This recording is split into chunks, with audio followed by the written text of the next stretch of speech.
Olá, pessoal! O templo, perdido por Juan Diego, foi construído por espanhóis e índios, trabalhando lado a lado incessantemente, sendo inaugurado já em 26 de dezembro de 1531, 2 semanas apenas depois da imagem da Virgem de Guadalupe ficar estampada miraculosamente no manto da nativa de Juan Diego. A capela ficou pronta e Dom Juan de Zumárraga nomeou Juan Diego como encarregado da capela e da sagrada imagem, dizendo que não havia ninguém melhor do que ele para guardar tão precioso tesouro. Foi construído um quartinho vizinho da capela e Juan Diego abandonou seus negócios, propriedade, família, dedicando seus últimos 17 anos de vida à Mãe de Deus. Ele tinha 57 anos quando a Virgem apareceu. Diariamente explicava a milhares de pessoas que vinham ver a sagrada imagem que a Santa Virgem era um instrumento de Deus para tirar o povo do paganismo dos sacrifícios humanos, conduzindo-os ao verdadeiro Deus.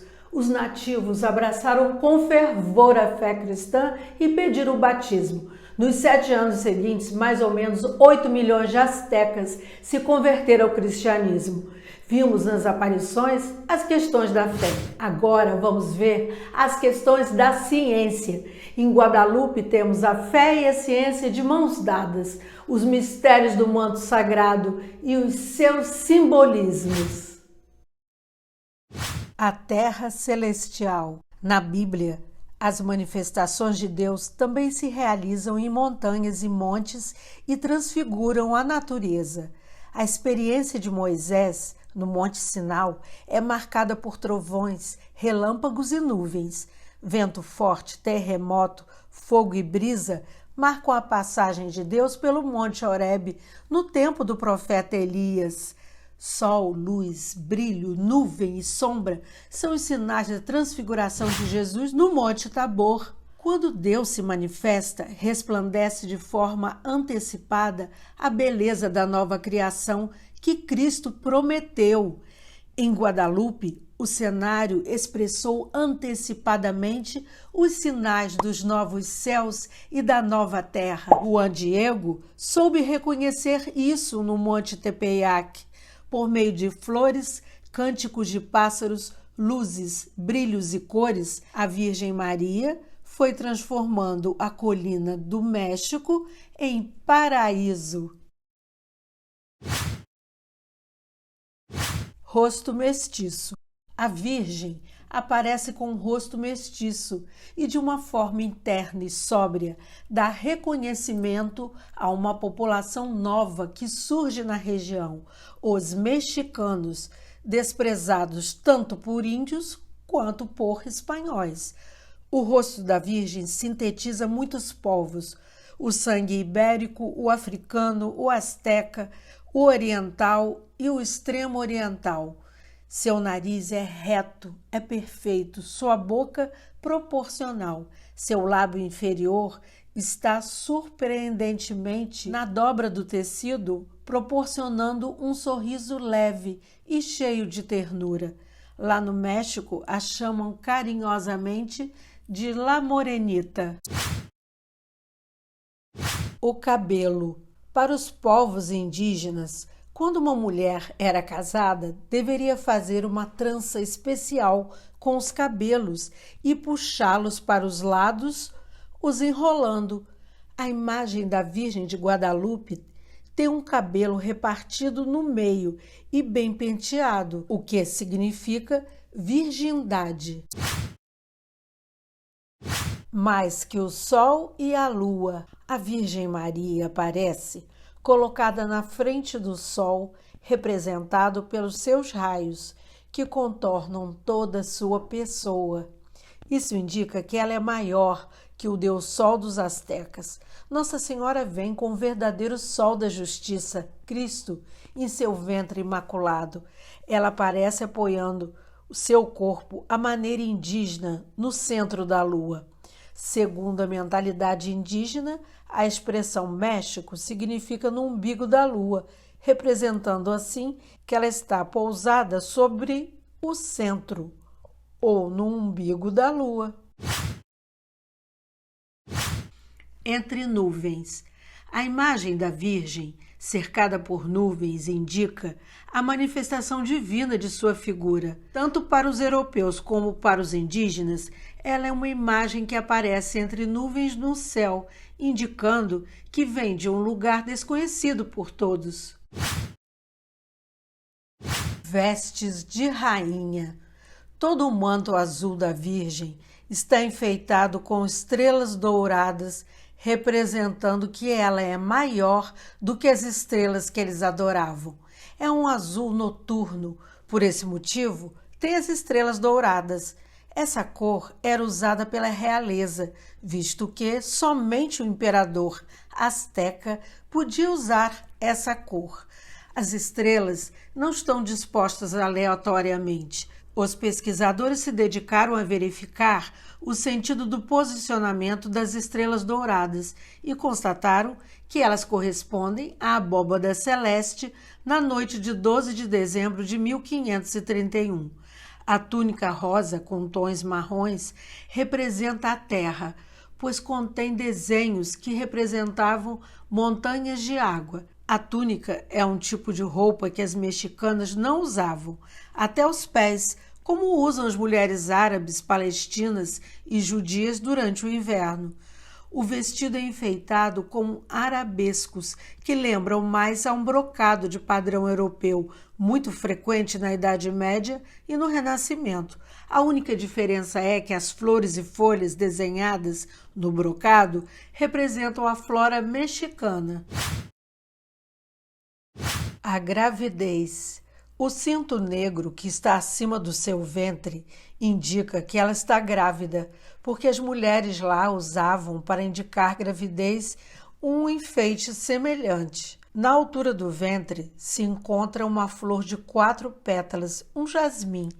Em todo vestido tem essa flor com 4 pétalas. Na cultura asteca, a flor de 4 pétalas tem grande valor, porque representa a divindade, a vida, o movimento, o centro do universo. Assim, no ventre da Virgem está o centro de tudo, pois ela está grávida de Jesus. O broche. O broche tem forma oval, com uma cruz no centro. Os indígenas colocavam no pescoço de seus ídolos uma pedra preciosa verde que significava seu coração. Ao ver o broche com a cruz na imagem de Nossa Senhora de Guadalupe, os indígenas contemplaram o sacrifício supremo do amor de Deus, que tem um coração que se sacrifica para que nenhum sacrifício de vidas humanas seja oferecido. Dessa forma, sem ofender a cultura indígena, o manto de Guadalupe respalda completamente o novo ensinamento religioso que os espanhóis traziam. Ela traz o Deus crucificado que liberta e salva. As mãos postas. Ela parece estar rezando, suas mãos estão postas, indicando que ela se submete a alguém maior que ela. Ela é criatura de Deus, a quem serve com tanta exclusividade que chegou a acolher em seu próprio ventre o seu filho. Tornou-se assim mãe de Deus, mesmo permanecendo sua filha.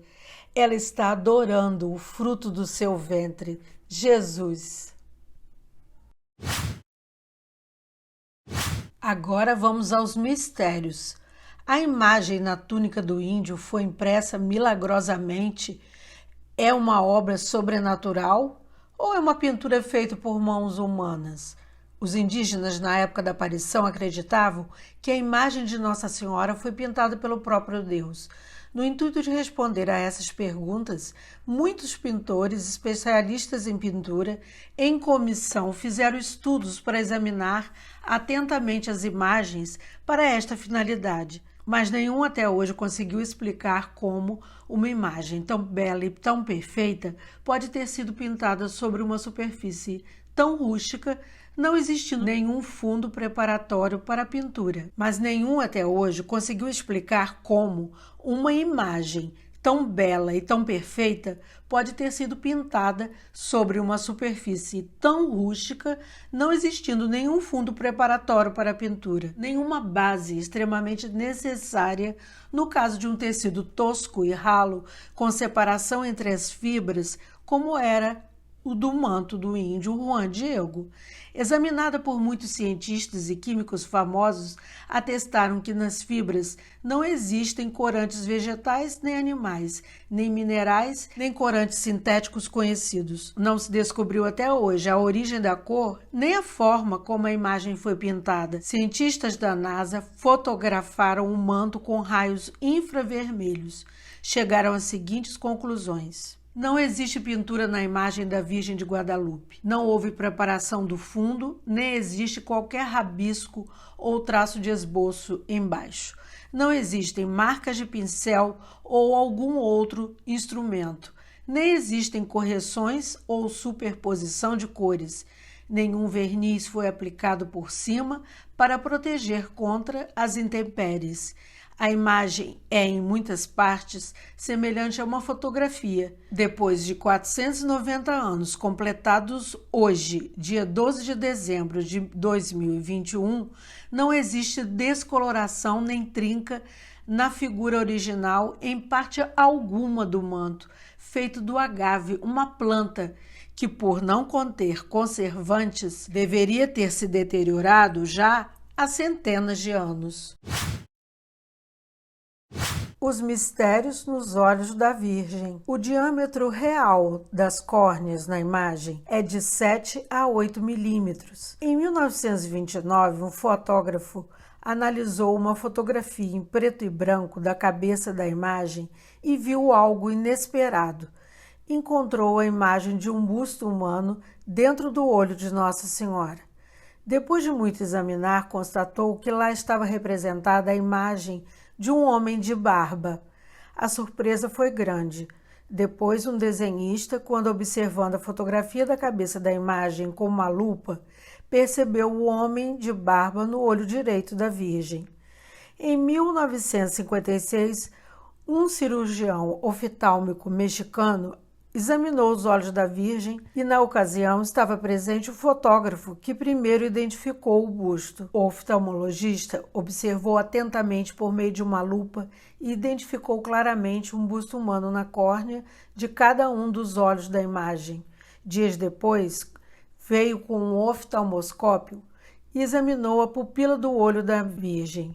Examinou a pupila do olho da imagem da Virgem e viu que aparecia um reflexo luminoso, como nas leis da ótica, impossível de se obter de uma superfície plana, opaca, como é a pintura em questão.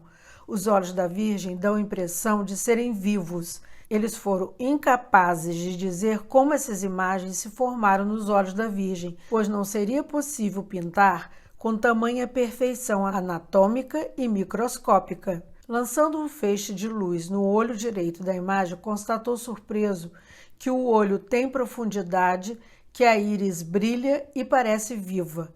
Ele concluiu que não há como explicar esse mistério tão visível. Em 1979, novos exames mais sofisticados foram realizados por engenheiros especialistas em digitalização em computador de imagens da Terra recebidas por meio de satélites. Eles descobriram que havia, além do busto humano com barba, a figura de um índio sentado com a cabeça ligeiramente levantada e com o olhar voltado para cima.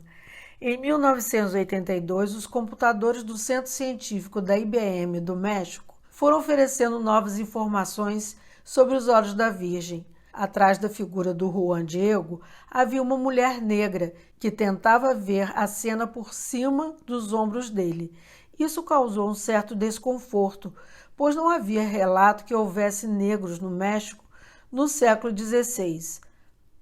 Anos depois foi descoberto que um casal de negros, Pedro e Maria, serviam ao bispo no Palácio Episcopal, porque no testamento dele consta que com sua morte ele teria concedido alforria e plena liberdade a esses 2 negros que eram seus escravos. Mais tarde, com mais avanços tecnológicos, conseguiram ver outra figura de um rapaz novo e identificaram como o intérprete do bispo, que não entendia a linguagem dos nativos. Mais tarde, identificaram nos olhos da Virgem um grupo de uma família indígena, um casal com 3 crianças e mais 2 adultos.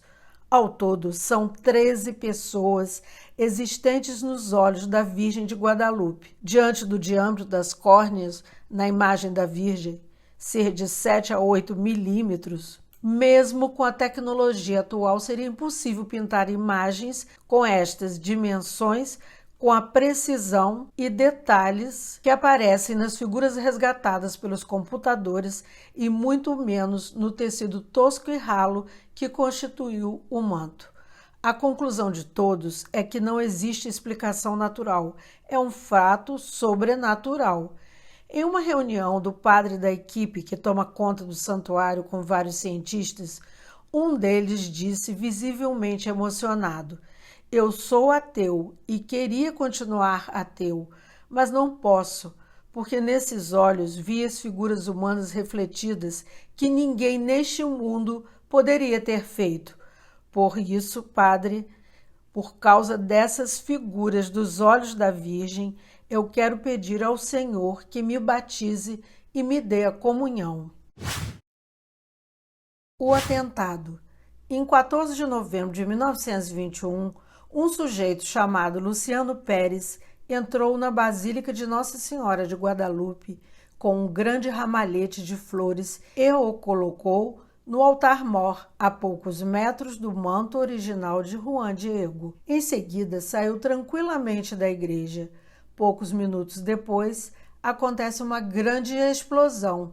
Aquelas flores escondiam uma carga de dinamite. O estrago foi considerável. A grade de mármore em frente ao altar, os vasos de flores, os castiçais foram destruídos. Um crucifixo de latão ficou todo retorcido e as vidraças da maior parte dos edifícios próximos foram estilhaçadas, mas o manto de Juan Diego, com a imagem da Virgem, não sofreu absolutamente nada, e o que mais admira é que o vidro de proteção do manto permaneceu intacto, sem nenhuma trinca. O manto estava a poucos metros da explosão, recebeu o impacto dessa onda de choque. Considerando que as janelas dos edifícios a dezenas de metros de distância se estilhaçaram, o fato de o vidro que cobre o manto ficar intacto é, no mínimo, inexplicável. A Virgem de Guadalupe expressa sua maternidade misericordiosa, atendendo em sua casa, hoje, na Basílica Mexicana, aos que ela invocam em suas dores e aflições. Ela estende seu manto para cobrir com suas graças tantos que nela confiam e esperam. Ela é o refúgio dos desamparados, o consolo dos pobres, o escudo dos fracos, o amparo dos oprimidos. É a mãe dos órfãos. Maria acompanha o cristão para que não perca a fé, não deixe que lhe roube a esperança e não se cansem de amar. Com Maria entendemos que o amor não é só retribuição, mas é misericórdia. A Virgem Maria no Tepeyac deixa uma mensagem para todo o gênero humano, respeitando cada pessoa, cultura, etnia, expressões religiosas. Tudo e todos são conduzidos amorosamente, com muito respeito, à verdade, que é Cristo Jesus. Sua imagem gravada no manto de Juan Diego foi um catecismo vivo e muito claro para os índios. Entendendo sua pregação silenciosa, eles abandonaram espontaneamente a antiga regra de vida. A imagem da Virgem de Guadalupe representa uma senhora da raça índia e ao mesmo tempo da raça branca. Ela tem características de uma mexicana e de uma europeia, para os índios que entenderam perfeitamente os sinais. Maria é mãe da unidade e da paz, mãe da misericórdia, a grande missionária do seu Filho Jesus Cristo, a primeira missionária da América Latina. Eleger aqueles índios foi escolher o que havia de mais frágil, desprezado, para consolar, erguer, fazer viver, não destruir o que já existia, mas elevou, purificou e clareou o que estava nebuloso. O altar de Guadalupe até hoje não há diferenças éticas, sociais, culturais ou econômicas que dividam os filhos de Deus. Diante da Virgem Maria, a Virgem de Guadalupe, a Mãe do Céu morena, todos se sentem no regaço da Mãe. Encerramos aqui essa nossa minissérie das aparições de Nossa Senhora de Guadalupe.